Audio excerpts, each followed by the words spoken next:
Hello, David. Hi. It's good to see you again. Same here. How's your week been since we last saw each other? It's just like the same. School and all that, so it's fine. Okay. Well, have you still been feeling quite nervous when you're at school or during your extracurriculars? Yeah.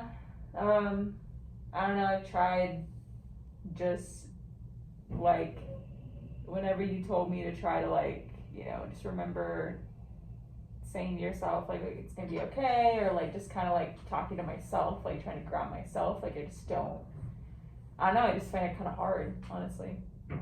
It's just, I don't know, I just keep, like the thoughts just keep going and going, and then eventually like I just get so overwhelmed that I just get sick to my stomach, and then just like from there like I just have a bad day. You've still been having the stomach problems and you feel it more? Yeah, I mean it's like the same as last week, honestly. Like nothing more severe or less, just the same. Okay. Last week you said the stomach aches were about an 8 in severity when we scaled it from 1 to 10. I wonder how you'd say that number would be this week. Probably like a 7. Like a 7? Mm-hmm. So it's gone down a bit. I wonder what you feel might be making it different compared to last week. I think maybe last week I was just genuinely trying. Yes, you gave me like the ground techniques to do for myself, so like talking to myself and just reminding myself that everything's gonna be okay, that I can get through this. I think like that, like having something, even though it didn't really help, like it was still something to like try. So that allowed me to feel like it was just a little bit less, if that makes sense. Like just knowing that something was there, like I could do. So having that extra scaffolding Yeah. seemed to be helpful, even just a little bit. Okay. Right. And of what I told you last week, which do you think helped you the most? I think what helped me the most was just taking a deep breath and just like holding on to something, like because I would grip like my jacket, and so I would just grip my jacket and I would close my eyes and I would say like, all right, David, like it's gonna be fine. Just remember where you are. Remember what's going on. You know what day it is. You know where you're at. You're breathing. You're gonna be okay. And so when I would do that, it would help for a minute, but even throughout class, I was just like, I can't be doing that, like in class and everything. But I mean, it helped in a way, but it at the same time, like I want to get to a point where I'm not having stomach aches anymore. I don't want to be triggered by my anxiety and just have those thoughts running. Like I want to get to a point where I can turn it off instead of them just controlling me, if that makes sense. I want to have control. It sounds like the deep breathing and holding a grounding object seemed to be quite helpful. You also recognize that isn't something that you can do all the time, especially in class, Mm-hmm. and you'd like to work on not having to use those grounding techniques as much. Yeah. How many times would you say that you've used that technique in the last week? Probably maybe like in a day I would do it twice for sure. Sometimes 3, but not all the time. So some days I did it twice, some days like maybe 2 out of the days I did 3 times. But like majority of the time, like the other 5 days, like I did it twice. Okay. And what were the situations that came up where you felt that you needed those? Well, one day, one of those days I had a test. That was the day when I was doing that 3 times. I was like, just like really gripping onto my jacket and just telling myself that you're gonna be okay, we study for this, whatever.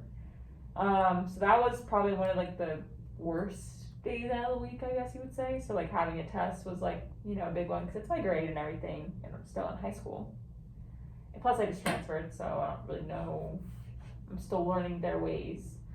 And I guess the other time was just it wasn't even a trigger for anything. It was just I just got anxious for some reason. I was sitting at lunch, just with a few people. It wasn't even a lot of people, and at our table, and we were all just talking and stuff. And I don't know. One of my friends mentioned like something about him getting dumped or something like that. I don't know. It was just like something like kind of sad.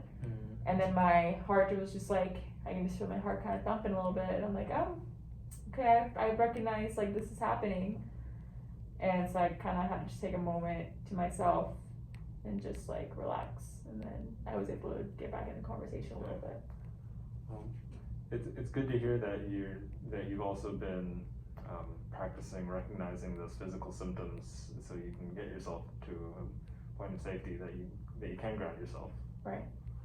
And I want to take it back to when you brought up the test. You said that you used it then.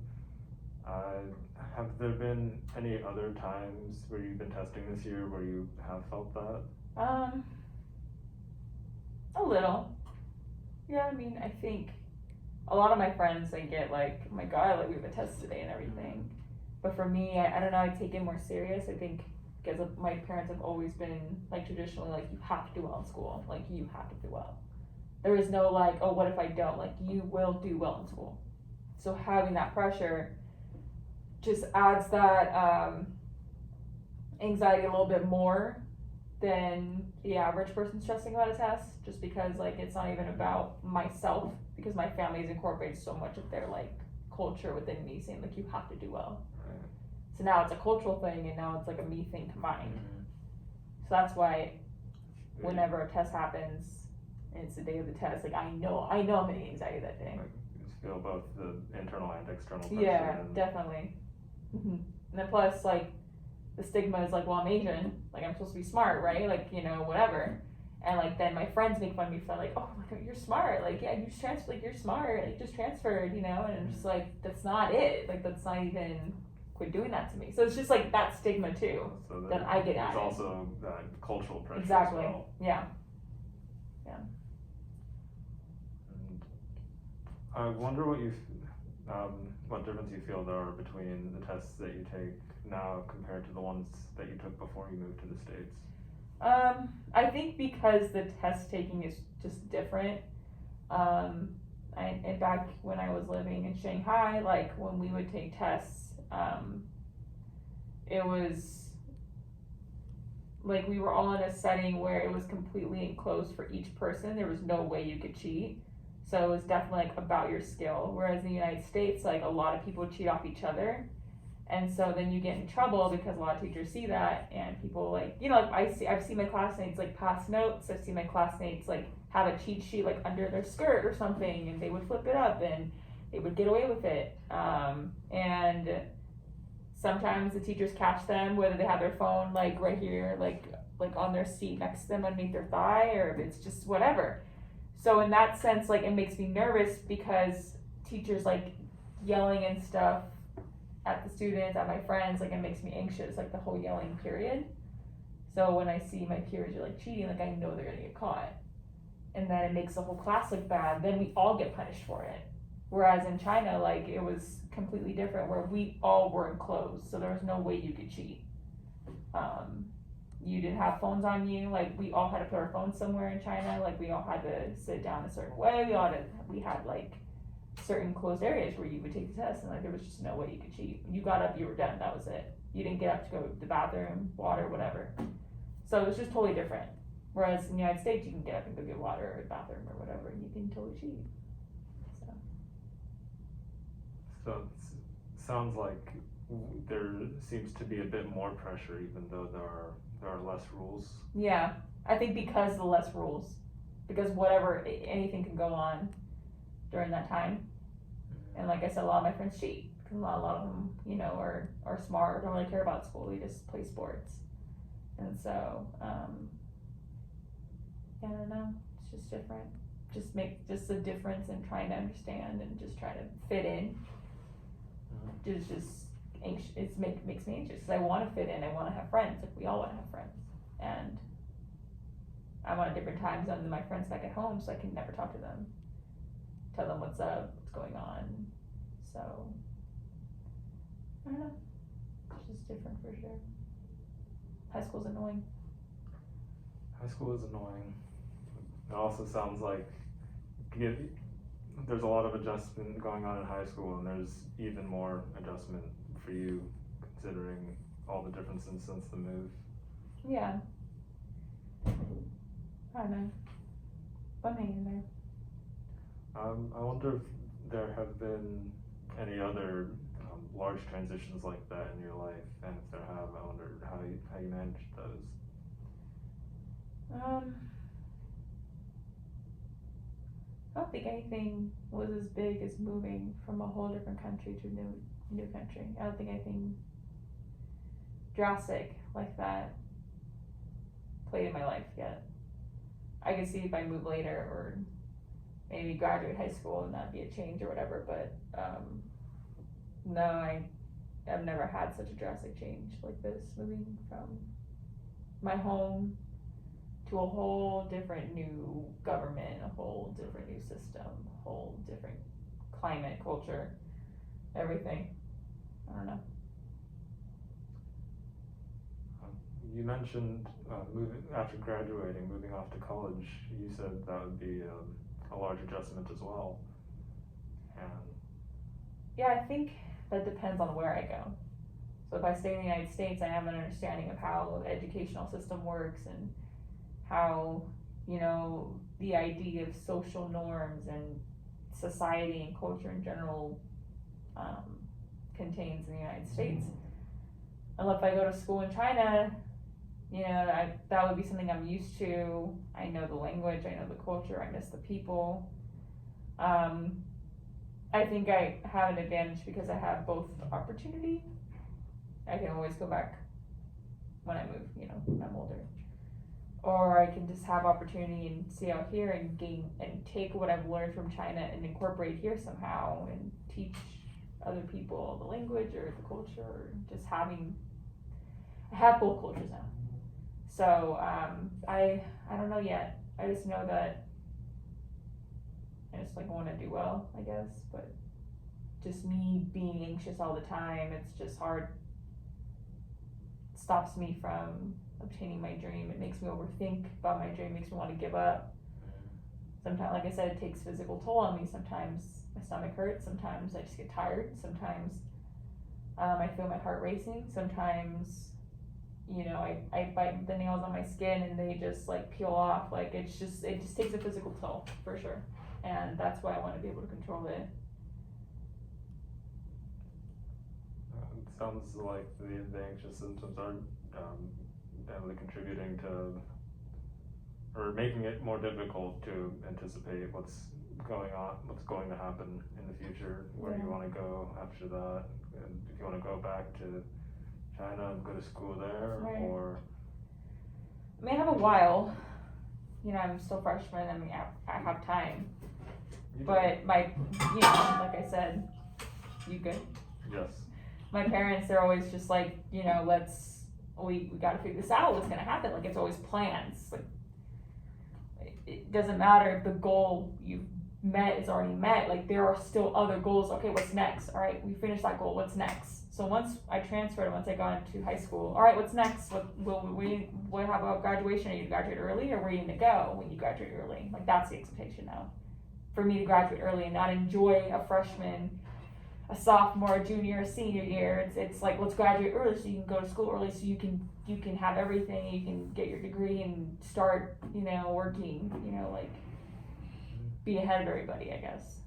So when I want to do it the normal way, I want to go to prom, and I want to go to homecoming, and I want to graduate and walk with my class. That's what makes me nervous too. It's like, what's gonna happen in 2 years? Am I really gonna try and stress myself out to graduate early and then from there I can go? Or am I gonna disappoint my parents and live the life I want to and be 17 and then 18 and be in high school and just do the normal high school thing? That sounds like a lot of planning, a lot of pressure, and in between those still a lot of maybes. Right. It wasn't my plan, so it was their plan. That's why I get anxious. I don't know. These conversations make me anxious thinking about it. It sounds like you want to please your family, have let them be proud of you, and at the same time you'd like to live the teenage life, do the fun high school things that a lot of teenagers would like to do. It's like, where's the balance, you know? And it sounds like you're trying to find that balance. I want to have both, best of both worlds. I just don't know if that's possible though. I wonder what are some ways that you have been trying to achieve that balance. I mean, not a lot, honestly. I haven't really talked to my parents about it. I've just been doing whatever they tell me to do. I'm always scared to speak out. I don't ever want to hurt anyone in any way. I've always been told throughout my life, like, this is what you're going to do, and I just did it. I never took charge for myself. Like, I never did that. So, even expressing this now is hard because this is the truth, but I don't really express how, not the truth, but like how I feel, you know, about it. I'm just on automatic. I mean, it's go. Like, it's, when they tell me something, I just go do it. It's automatic. Whereas now I'm off on autopilot, which means like I am trying to be more aware of why my body's doing this and why I'm feeling this way. And it's just kind of annoying, because I don't want this to happen. Sounds like you've been doing a lot of living according to the wishes of others, and now that you're considering that more, there's conflict between the two. Mm-hmm.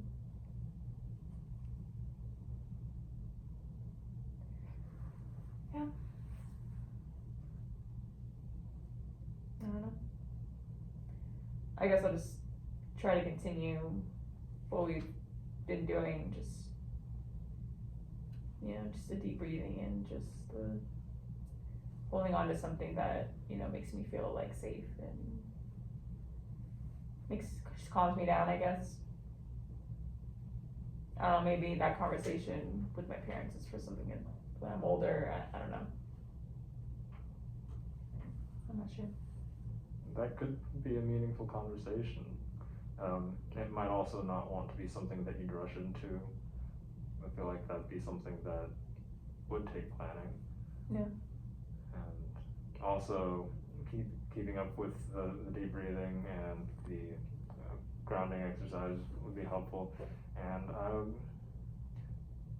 you did say that you couldn't do it in class, so I think we could consider maybe another grounding exercise that you think would be better to use in class or in other situations like that. Yeah, I mean, I'm always open for something to help. The more the merrier. Yeah, well, looks like we are running low on time, but next time we meet, we can brainstorm some of those ideas. Okay, yeah. Thank you for meeting with me. Yes, thank you for coming in. I look forward to seeing you again. Same.